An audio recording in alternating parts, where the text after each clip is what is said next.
लगता है कि हाँ इकोनॉमिक पैसा नहीं था और जी जी मेरे को लग रहा था कि मेरे गांव के सभी जितने भी फ्रेंड है जो भी मीडियम क्लास से बिलोंग करे थे, हम लोग तो लोअर क्लास से थे, कुछ स्थिति थी नहीं। तो फिर मैं आया, फिर मैं ट्यूशन पढ़ाना शुरू कर दिया। ट्यूशन मैं पहले भी पढ़ाता था बट उस तरह से नहीं पढ़ाता था, कोचिंग वगैरह नहीं चलाता था, बस नॉर्मली पढ़ाता था, होम ट्यूशन 2-3। उसके बाद मैंने कोचिंग चलाना शुरू कर दिया 10th 9th 10th 11th 12th का। पैसा दूध मत खाओ, नहीं खाते थे। हेलो फ्रेंड्स, मैं आयुष आप सबों का फिर से स्वागत करता हूं आपके अपने यूट्यूब चैनल शिक्षा विद आयुष में। दोस्तों आज हमारे साथ हैं समरेश कुमार सिंह। जहां एक तरफ स्टूडेंट्स का ये होता है कि किसी भी गवर्नमेंट एग्जाम में या कॉम्पिटिटिव एग्जाम में अपना एक पोस्ट लेना चाहते हैं, अपना सिलेक्शन पक्का करना चाहते हैं, वहीं समरेश कुमार सिंह एक ऐसे व्यक्ति हैं जिनका कि अभी गवर्नमेंट एग्जाम में अगर देखें तो कम से कम 4 से 5 गवर्नमेंट एग्जाम ऐसे हैं जिनमें इनका सिलेक्शन हो चुका है और फिलहाल जो है सो अभी ये टेक्नीशियन के पद पर आपका चेन्नई बोर्ड में कार्यरत हैं। तो आइए हम लोग जानेंगे कि आखिर क्या इनने स्ट्रेटजी अपनाया था, कैसे इन्होंने पढ़ा था, कौन से बुक को फॉलो किया, ऑफलाइन तरीका था, ऑनलाइन पढ़ने का तरीका था, क्योंकि अभी अगर देखेंगे तो ज़्यादा ऑफलाइन से ज़्यादा स्टूडेंट ऑनलाइन की तरफ एक्टिव हैं। तो क्या इनका पर्सनल स्ट्रेटजी था, आज हम लोग के साथ जो है सो शेयर करने वाले हैं। तो सबसे पहले बहुत बहुत आपका स्वागत है हमारे इस चैनल में। तो समरेश जी, एक छोटा सा इंट्रो आप लोग स्टूडेंट के सामने दे दीजिए। जी आयुष, बहुत बहुत धन्यवाद जो आपने मुझे अपने चैनल पे मौका दिया, और आपके जितने भी दर्शक हैं उन सभी को भी जी बहुत बहुत धन्यवाद जो आपको इतना ज़्यादा प्यार दे रहे हैं। और आप भी बहुत ही अच्छे अच्छे वीडियो डाल रहे हैं जिससे कि हमारे जितने भी यूट्यूब के दर्शक हैं वो आपके चैनल से इंस्पायर होते हैं और अपने संघर्ष में दोगुना मेहनत के साथ फिर से लग जाते हैं। बहुत बहुत धन्यवाद आपका भी। तो जैसे कि एक बार तो ये आपका हो गया, थोड़ा सा आप अपना बेसिक इंट्रो दे दीजिए कि जैसे आप कहाँ से बिलोंग करते हैं, आपका बेसिक स्टडी कहाँ से हुआ था। जी आयुष, जैसा कि मैं बता दूं, मैं बिहार वैशाली ज़िला के एक गांव है सिंघारा, वहां से मैं बिलोंग करता हूं, वहीं के रहने वाला। मेरा पूरी पढ़ाई, पूरी एजुकेशन 1 क्लास से लेकर और ग्रेजुएशन तक की मेरा जो पढ़ाई है वो गांव से ही हुआ है। और गांव के ही स्कूल थे उस समय में। तो प्राइमरी कोई भी प्राइवेट स्कूल मेरे गांव में नहीं हुआ करता था जब मेरी पढ़ाई शुरू हुआ था। एक छोटा सा कॉन्वेंट शुरू हुआ था, बट मेरे फैमिली का वो आर्थिक स्थिति नहीं था कि मैं कॉन्वेंट में जा सकूं, वो टाई बेल्ट लगा सकूं। बट मैं अपनी पढ़ाई कंटिन्यू रखा अपने मिडिल स्कूल सिंघारा, जो कि 1885 से है हमारे गांव में। हाई स्कूल सिंघारा से मेरा 10th हुआ। उसके बाद मेरा इंटरमीडिएट नृसिंह नारायण सिंह महाविद्यालय सिंघारा से ही हुआ है। और दूसरा कारण ये भी था हमारे कि अपने कॉलेज से, जो सिंघारा कॉलेज है, इसी से पढ़ने का, मेरे पिताजी वहाँ थे, जिससे कि मेरा फ़ी भी माफ़ हो जाती थी। मैं फ़ी भी देने के लिए सक्षम नहीं था। इस कारण से मुझे अपने गांव से ही ग्रेजुएशन भी करना पड़ा। मेरे गुरुदेव भी थे एक गणेश प्रसाद सिंह, जिन्होंने मुझे फ्री ऑफ कॉस्ट कोचिंग दिया 6 साल। आज भगवान के प्यारे हो गए और समय उनका निधन भी हो गया है। तो सबसे पहले तो जिन सर का नाम ले रहे हैं गणेश प्रसाद सिंह का, उनको बहुत बहुत हमारी तरफ से, यूट्यूब चैनल की तरफ से बहुत बहुत श्रद्धांजलि अर्पित करता हूं मैं। क्योंकि अगर इस तरह का लगन होता है स्टूडेंट्स के बीच में तो बहुत कम ही ऐसे लोग होते हैं समाज में, आपके आसपास में, आपके लोकेलिटी में, जो कि उस स्टूडेंट को बढ़ावा देते हैं। जनरली अभी क्या है, बिहार जैसे अगर स्टेट की बात करेंगे तो यहाँ पर थोड़ा सा भी एडुकेशन को लेके उतना ज़्यादा जो है सो एक एक्टिवनेस नहीं आया है लोगों के बीच में। ठीक है, अभी नए यंगस्टर्स जो हैं उनके बीच में थोड़ा सा भी आपको जॉब को लेके या फिर जो है सो एडुकेशन को लेके थोड़ा सा एक नया ऑनलाइन तरीके से जो है सो एक मुहिम चल रहा है, जिससे कि स्टूडेंट थोड़ा सा एक्टिव हो रहे हैं। लेकिन पुराने जो लोग हैं, बहुत ही कम ऐसे लोग हैं जो कि एडुकेशन को समझ रहे हैं, इसका क्या जो है सो फ्यूचर बेनिफिट हो सकता है स्टूडेंट्स को। तो ये चीज़ जो है सो तो बहुत बहुत जिनके बारे में बोल रहे हैं उनको बहुत बहुत श्रद्धांजलि अर्पित करता हूँ अपने चैनल की तरफ से। तो ये तो आपका एक बैकग्राउंड हो गया था, जैसा कि समरेश जी ने बताया कि कैसा इनका बैकग्राउंड था, आर्थिक स्थिति भी काफ़ी ज़्यादा अच्छी नहीं थी। फिर इस सिचुएशन में जो है सो एक प्रतिष्ठित जॉब पाना, रेलवे जैसे देश के बहुत बड़े ऑर्गेनाइजेशन में, अपने आप में एक बहुत बड़ी जो है सो एक महत्वता होती है। तो ये तो इनका आपका बैकग्राउंड था। उसके बाद जो है सो कॉम्पिटिटिव एग्जाम का जब आपने प्रिपरेशन स्टार्ट किया था तो कब आपने, जो आपका ग्रेजुएशन कब कंप्लीट हुआ उसके बाद किया, या फिर 12th के साथ ग्रेजुएशन और कॉम्पिटिटिव का साथ साथ शुरू किया था आपने? जी दोस्तों, मैं ऐसा मैं जो मेरी तैयारी जो है वो इंटरमीडिएट फाइनल करने के बाद और ग्रेजुएशन फर्स्ट ईयर कंप्लीट होने के बाद ही शुरू हो गया था। कारण ये था कि मैं जनरल कंपटीशन में जाने का नहीं सोच रहा था। मैं इंजीनियरिंग सेक्टर में जाना चाह रहा था इंटर के बाद ही, बट किसी कारण आर्थिक स्थिति थी नहीं सही और मेरा क्वालिफाई भी नहीं हो पाया, हम IIT नहीं निकल पाया। तो फिर मैं क्या कर सकता था, मेरे पास कोई विकल्प कोई नहीं था। विकल्प नहीं था, जी, बट जी। मेरे गुरुदेव गणेश सर का आशीर्वाद था, उन्होंने बोला कि ठीक है मैथ्स ऑनर्स करो और बैंकिंग वगैरह की तैयारी करना। जी। बट बैंकिंग की तैयारी करने के लिए पास मेरे फी भी नहीं था कि मैं पटना जाऊं फिर वहां तैयारी करूं। अपने गांव में तो कोई था नहीं उस तरह का कि जो मैं तैयारी कर पाता। फिर मैं सोचा कि चलो भाई कुछ ना तो कुछ तो करना ही पड़ेगा, जी, जी। कुछ ना कुछ छोटा ही हो, प्यून का ही जॉब हो, सफाई कर्मी का ही गवर्नमेंट जॉब हो, जहाँ की जॉब सिक्योर हो।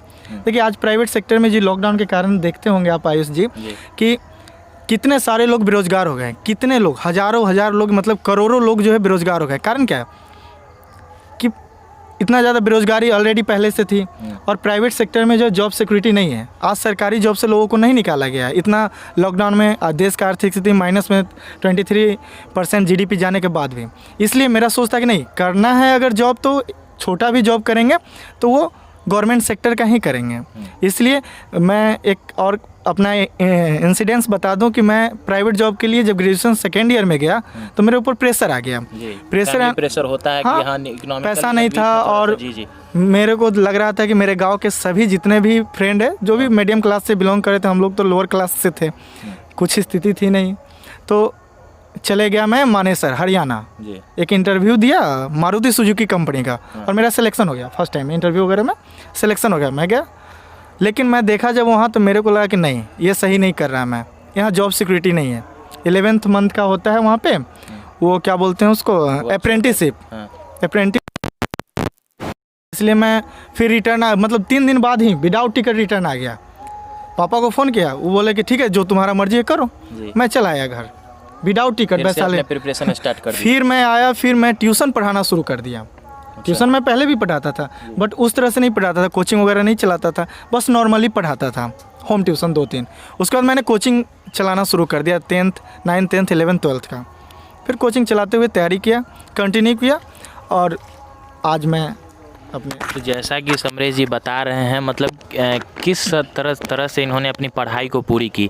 पहले बीच में फैमिली बैकग्राउंड अच्छा नहीं था, इकोनॉमिकली फैमिली से नहीं थे, बेटर फैमिली कह सकते हैं अगर इकोनॉमिकली तौर पे नहीं थे। लेकिन हाँ ये ज़रूर था कि पिताजी कॉलेज में थे, तो पीछे भी बताया। तो इसका ये मतलब नहीं कि कॉलेज में जो है सो इनके गाँव का जो कॉलेज है वो प्राइवेट है और उसमें कोई खासा सैलरी नहीं मिलती होगी पिताजी को।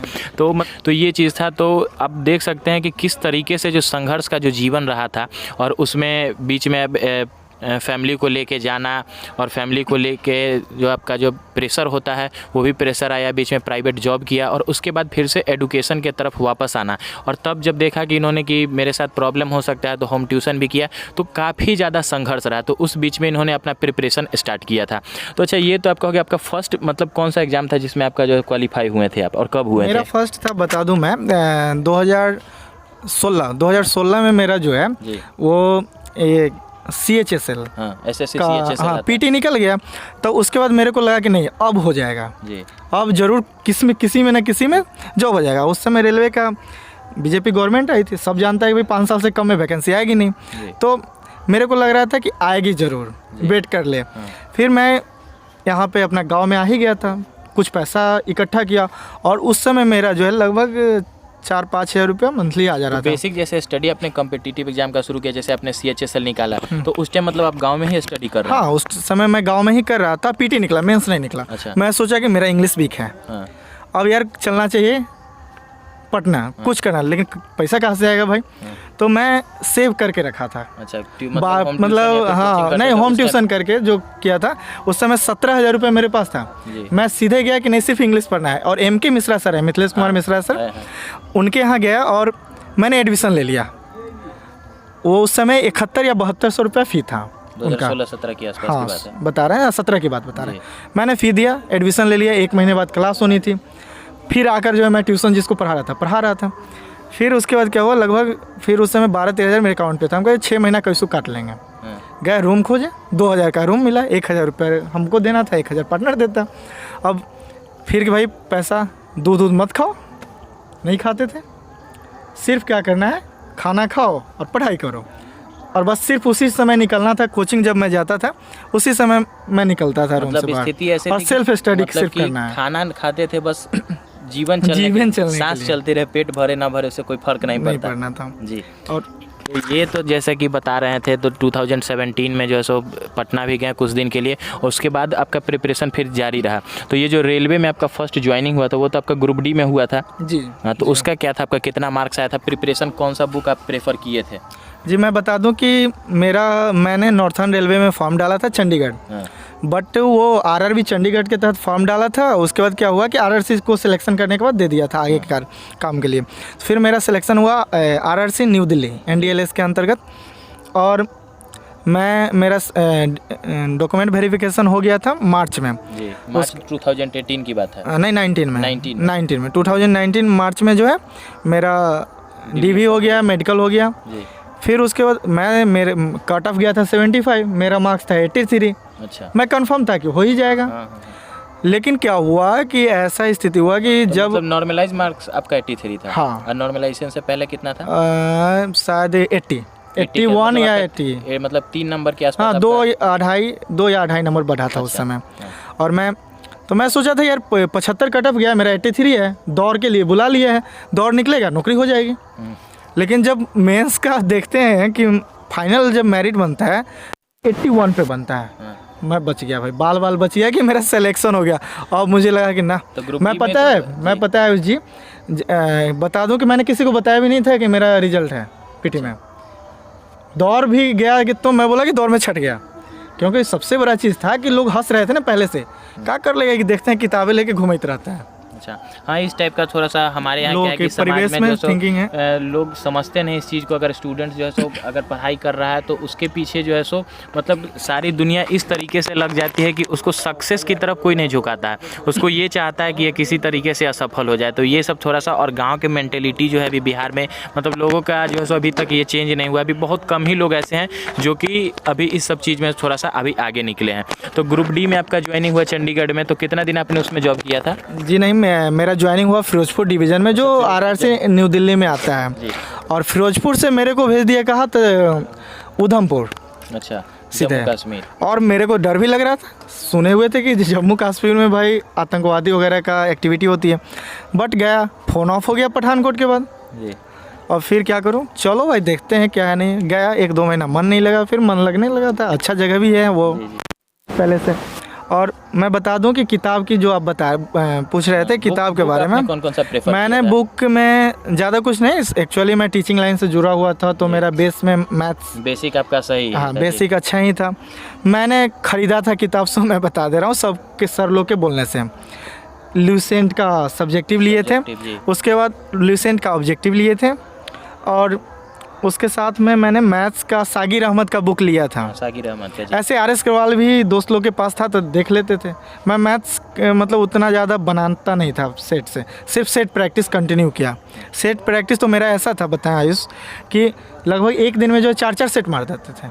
देखिए, ये बहुत इंपॉर्टेंट चीज़ है। मैंने पीछे भी बताया था कि किसी भी अगर एग्ज़ाम को क्वालिफाई करना है, तो मैंने कई दोस्तों से बात किया है जिनका कि सिलेक्शन हो गया, तो सेट प्रैक्टिस के बारे में सबसे ज़्यादा लोग फोकस्ड होते हैं। ठीक है, ये बोलते हैं कि अगर आपका प्रिपरेशन थोड़ा सा अगर कम भी चल रहा है या फिर नहीं है, तो सेट प्रैक्टिस एक ऐसा चीज़ है जिससे कि आप अपने प्रिपरेशन को बूस्टअप कर लेते हैं। अगर बात करते हैं समरेश जी की, इन्होंने जैसा बताया कि 4-4 सेट एक दिन में लगाते थे, तो एक सेट में अगर 100 क्वेश्चन है और 4 सेट लगा रहे तो 400 क्वेश्चन आपके जो है सो हर दिन आपका रिकॉल हो रहा है। ठीक है, हो सकता है कि 400 में 100 क्वेश्चन ऐसे होंगे जो बिल्कुल नए रहते होंगे, तो वो आपका 100 क्वेश्चन डेली प्रिपेयर होना एक अपने आप में बहुत बड़ी बात होती है। तो सेट प्रैक्टिस अभी ग्रुप डी के एग्जाम में बहुत टाइम है। दिल्ली पुलिस है, दिल्ली पुलिस का तो अभी एग्जाम चल रहा है, तो ये सब चीज़ सेट प्रैक्टिस मैंने पीछे भी बताया था। तो सेट प्रैक्टिस ऑफलाइन किया था या ऑनलाइन किया था? जी नहीं, मैंने ऑफलाइन ही किया था।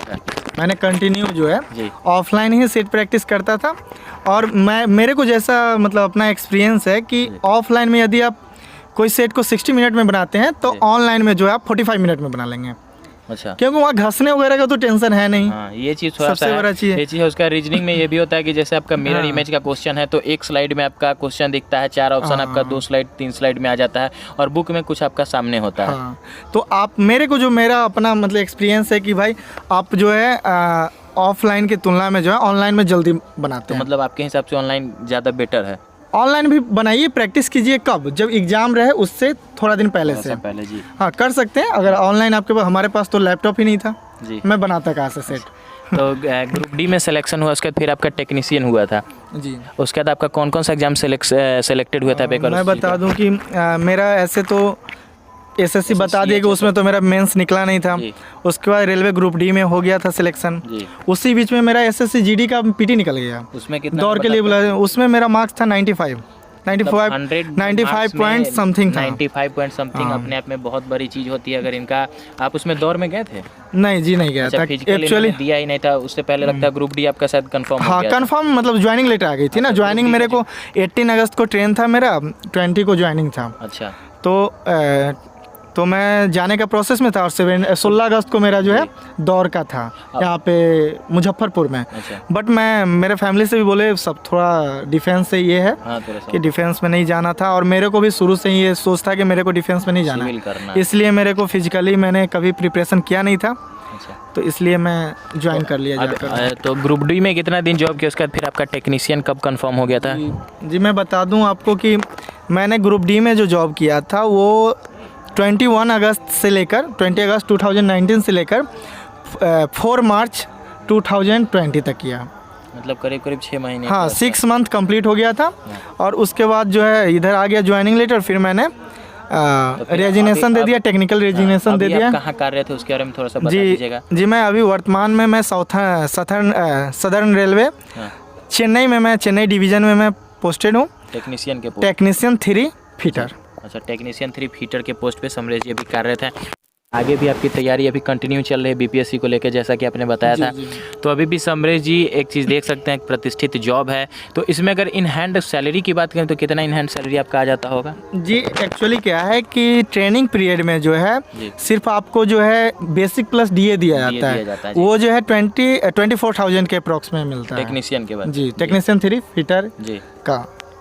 और ट्रेनिंग पीरियड का वो फिक्स है, बेसिक 19,900 है।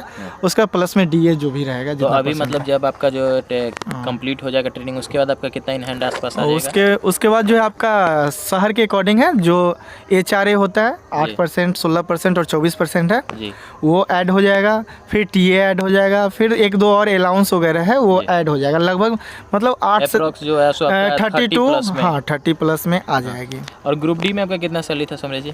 ग्रुप डी में बता दूं कि बेसिक 18,000 था, डीए था, HRA था, मतलब ये सब का इंक्लूड करके जो है 24। तो मतलब मिला के बात ऐसी है कि रेलवे का जितना भी एग्जाम करीब करीब आया था, जैसे कि ग्रुप डी का हो गया या फिर जैसे आरपीएफ आया था, तो उसमें भी क्या आपका सिलेक्शन हुआ था? हाँ, आरपीएफ में भी मेरा सिलेक्शन हो गया था।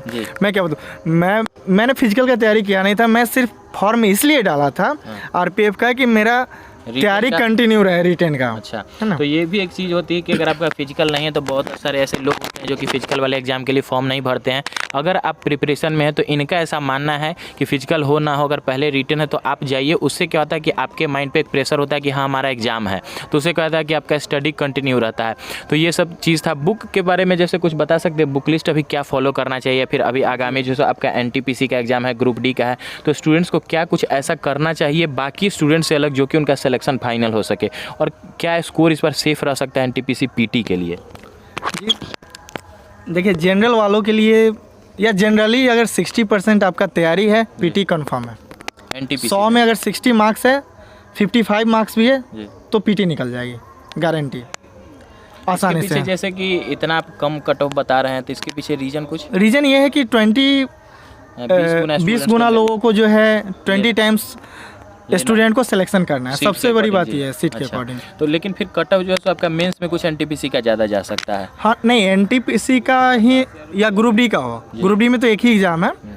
उसमें अगर आपका जनरल से 70 प्लस अगर परसेंटेज मार्क्स ला रहे हैं सेट प्रैक्टिस में जी, तो निश्चित है कि आपका सिलेक्शन हो जाएगी। और दूसरा नंबर चीज़ क्या है, NTPC जो ये NTPC की बात कर रहे हैं, तो उसमें भी हमें लग रहा है कि मेंस में यदि आपका 70+ % अगर आ जा रहा है तो मेंस निकल जाएगी सिंपली। तो ये आप बुक के बारे में अगर कुछ बता सकते हैं क्या सेट आपके हिसाब से कौन सा था? आपने ज़्यादा किस प्रैक्टिस सेट को किया था? जी मैंने 2-3 पब्लिकेशन मतलब बता रहे हैं कि हम लोग ग्रुप में थे, तैयारी कर रहे थे, तो हम लोगों ने लगभग प्लेटफॉर्म का भी सेट प्रैक्टिस किया था जी। और क्या होता था कि जैसे एक ही आदमी सब प्रैक्टिस सेट तो खरीदेंगे नहीं जी। 4-5 ग्रुप में है, भाई तुम स्पार्क का ले लो, अगला जो है और दूसरे पब्लिकेशन का ले लेता था। और हम प्लेटफॉर्म का ले लिए, खरीद लिए। अब पहले एक को ख़त्म किए, फिर दूसरा को किए, फिर तीसरा को किए। और क्या होता था कि जीके का क्वेश्चन जो होता था और करंट अफेयर्स जी। उसको नोट करते थे। तो ये एक बहुत बड़ी चीज़ है कि प्रैक्टिस सेट से मैथ रीजनिंग आपका प्रैक्टिस हो जाता है, और जो नए तरीके का जीके या करंट अफेयर्स लगा तो उसका अपना एक पर्सनल डायरी या नोट्स था, तो उसमें रख के जो है सो प्रिपरेशन इन्होंने किया था। अच्छा, क्लास ज़्यादा किया था क्या आपने रेलवे के लिए, या फिर ज़्यादा सेल्फ स्टडी पे फोकस थे? नहीं, सेल्फ स्टडी ही मस्ट है। यदि आपका बेसिक अच्छा है तो सेल्फ स्टडी मस्ट है, क्लास करने की कोई ज़रूरत कोई ज़रूरत नहीं है। अगर बेसिक नहीं है अच्छा तो फिर तो क्लास करना पड़ेगा बेसिक से। बेसिक। और जी। अभी एग्जाम आने वाली है, इसमें अब टाइम नहीं रहा जी। कि आप बेसिक कर पाएंगे। हाँ। कैसे अभी कीजिएगा? सेट प्रैक्टिस सबसे ज़्यादा अभी सेट important प्रैक्टिस मस्ट है। तो जैसे- सेट प्रैक्टिस के साथ सेल्फ स्टडी कीजिए। उसमें ऑब्जेक्टिव टाइप क्वेश्चन, है। जी ऑब्जेक्टिव जो आता है लुसेंट का, वो यदि आप बार बार रिवाइज करते हैं, जी। साइंस खास तौर पे, तो साइंस पोर्शन जो है लगभग कवर हो जाते हैं। अच्छा, ये चीज़ तो जैसे प्रैक्टिस सेट में प्लेटफॉर्म बहुत सारे स्टूडेंट्स का प्रेफरेशन रहता है कि प्लेटफॉर्म अच्छा है, तो प्लेटफॉर्म के बारे में, प्लेटफॉर्म का आपने टेस्ट लगाया था क्या? जी हाँ, मैंने वहाँ पे जब पटना में मैं रहा था लगभग 8-9 महीना, जी तो मैंने उस टाइम में एक ये था कि रेलवे एएलपी का वैकेंसी आने वाली थी। जी। सर लोग बताते थे कि आने वाली आई नहीं थी। जी। तो 2017 की बात मैं बताऊँ, जब इंग्लिश क्लास किया था तो 2-3 महीना हुआ। उसके बाद मैं सोचा कि यार मैं ITI का भी क्लास कर लूँ। तो मैं वही SK झा जी सर हैं, उनका क्लास पकड़ा था और मैं वहाँ करता था। लेकिन क्या था कि उसी टाइम पता चला कि शनिवार को ओपन टेस्ट होता है रेलवे का, अच्छा। जिसमें कि 2500-3000 स्टूडेंट आराम से जो है उसमें प्रेजेंट होते हैं, मतलब शामिल होते हैं। तो मैं सोचा कि चलो देखते हैं अपना कैपेसिटी आजमा कर। तो मैं और मेरा एक दोस्त भी थे, दोनों लोग जाते थे, जी। ओपन टेस्ट में लगाते थे जी। और अच्छा रैंक भी आती थी। इससे आत्मविश्वास जो है बहुत। अच्छा, एक चीज़ ये बताइएगा, जैसे प्रैक्टिस सेट जो आप लोग लगाते थे, तो प्रैक्टिस सेट में जितना नंबर आपका था उसी के आसपास आपका एग्जाम में भी आया, या प्रैक्टिस सेट जो होता था एग्जाम में जो क्वेश्चन आता है, बहुत सारे स्टूडेंट का बहुत ज़्यादा क्वेरी होता है कि एग्जाम में जो क्वेश्चन है उसके अकॉर्डिंग प्रैक्टिस सेट किसी का हार्ड होता है, किसी का नॉर्मल होता है, तो बेस्ट प्रैक्टिस सेट प्लेटफॉर्म आप मानते हैं? बिल्कुल हाँ, देखिए अगर प्लेटफॉर्म के सेट में यदि आपका 60% मार्क्स आ रहा है जी। तो एग्जाम में जो है आपका लगभग 65-70% आ जाएगा हाँ, तो कंफर्म। ये चीज़ बहुत सारे आपका एडुकेटर भी बताते हैं कि प्लेटफॉर्म सेट आपका अच्छा है। ऐसा प्लेटफॉर्म का मैं कोई ब्रांडिंग नहीं कर रहा हूँ, लेकिन हाँ, जैसा कि जो हकीकत आपके बारे में है, यूनिक का है या फिर स्पार्क का है, तो उसका क्वेश्चन का लेवल अभी भी थोड़ा सा पुराना मॉडल पे चल रही है। हाँ, ये चीज़ लेकिन है। देखिए हम तो क्या है ना कि आप सबका कर लो ना, सबका सेट मार लो, जो भी टाइम है आप एक सुबह में सोकर उठो, आँख मजते हुए बाथरूम फ्रेश होकर जो है सीधे फर्स्ट काम करना है, मतलब सूर्योदय से पहले एक सेट कंप्लीट कर लेना, ये और चीज़ है। सूर्यास्त होने से पहले एक सेट कंप्लीट, दो तो करना ही है। बाद बाकी स्टडी कीजिए, सेल्फ स्टडी नाइट में कीजिए, मॉर्निंग में कीजिए, लेट नाइट तक कीजिए। और एक चीज़ और मैं बता दूं कि इस समय जो है आपके लाइफ का सबसे इम्पोर्टेंट टाइम चल रहा है। बस समझ ले कि दुनिया एक तरफ मोटिवेशन है समरेश सर के आप लोग के लिए, दुनिया एक तरफ सिर्फ अपना काम करना है, सिर्फ अपना काम। यदि आज आपने दुनिया को छोड़ दिया तो सारी दुनिया आपको कल साथ रखेगी। यदि आज आप दुनिया के साथ रहेंगे, कल आपको पूछने वाला कोई नहीं मिलेगा। ये चीज़ है। तो अभी मतलब कि किसी भी स्टूडेंट्स का फर्स्ट प्रेफरेंस यही होना चाहिए कि उनका फ्यूचर जो है बेटर हो। और सही बात इन्होंने बताया कि अगर आप कुछ कर लेते हैं तो पूरी दुनिया आपके साथ है, कुछ नहीं करते हैं तो कोई आपका, मतलब आप जिस सोसाइटी में है, जिस समाज में है, आपका खुद का वहाँ जो है सो वैल्यू नहीं है। ये चीज़ है। तो एक छोटा सा वीडियो सेशन था समरेश जी के साथ है, और काफ़ी अच्छे व्यक्ति हैं। अभी आपका जो है सो रेलवे में जॉब कर रहे हैं, टेक्नीशियन के पद पे बताया भी है, आगे भी BPSC कैन का प्रिपरेशन चल रहा है। तो लास्ट टाइम अगर कुछ स्टूडेंट्स के लिए अगर कोई वर्ड कहना चाहते हैं, एक दो वर्ड में, एक दो लाइन में, तो बता दीजिए, उसके बाद वीडियो को हम लोग कंप्लीट करते हैं। जी हाँ, मेरे जितने भी साथी हैं, आप सभी पूरी मेहनत के साथ, पॉजिटिव के साथ जो है तैयारी करें और निश्चित ही आप सफलता मिलेगी, ऐसा हमें आशा है। बस हिम्मत नहीं हारनी है। बैकग्राउंड ख़राब हो कोई दिक्कत नहीं यार, जाकर एक दिन मेहनत करो, 300 रुपये कमाओ, 3 किताब खरीद लो, प्रैक्टिस सेट क्या है। ये बहुत बड़ी बात है। ठीक है, इन्होंने अपना जिस तरह का संघर्ष इनका था, मैंने पर्सनली इनको देखा भी था उस संघर्ष के समय में, तो काफ़ी ज़्यादा इनका संघर्ष रहा था। ये समझ सकते हैं, खुद 4 घंटे 5 घंटे पढ़ाना, फिर पढ़ना, और बाकी बीच में आपका फैमिली का भी प्रेशर होता था, क्योंकि हम लोग जिस सोसाइटी से बिलोंग करते हैं वहाँ पर थोड़ा सा फैमिली का ये नहीं होता है कि आप बोल दो कि मैं पूरा जो है सो पढ़ना चाहता हूँ, तो फिर भी आपको जो है सो कुछ घर का आपको काम जो होता है वो करना पड़ता। मतलब कि एक परिवार में रहते हुए जो है सो 2 जॉब आपका का जो है सो ज्वाइन करना, बाकी 4-5 जगह सिलेक्शन होना बहुत बड़ी बात होती है दोस्तों। तो आप लोग के साथ भी यही है, आप लोग भी तैयारी में बने रहिए। अगर किसी भी तरह का कोई प्रॉब्लम है आप लोग कमेंट बॉक्स में पूछ सकते हैं। आगे भी हम लोग जो है सो और भी एस्पिरेंट है जिनका भी अभी रेलवे में या फिर कहीं भी उनका जो है सो किसी जगह ज्वाइनिंग होता है, हम लोग उनसे भी आप सबों के सामने मुखातिब होंगे। वीडियो में लास्ट तक बने रहने के लिए बहुत बहुत धन्यवाद। वीडियो अगर अच्छा लगे वीडियो को लाइक कीजिएगा, चैनल सब्सक्राइब करके बेल आइकन को ज़रूर क्लिक कर लीजिएगा।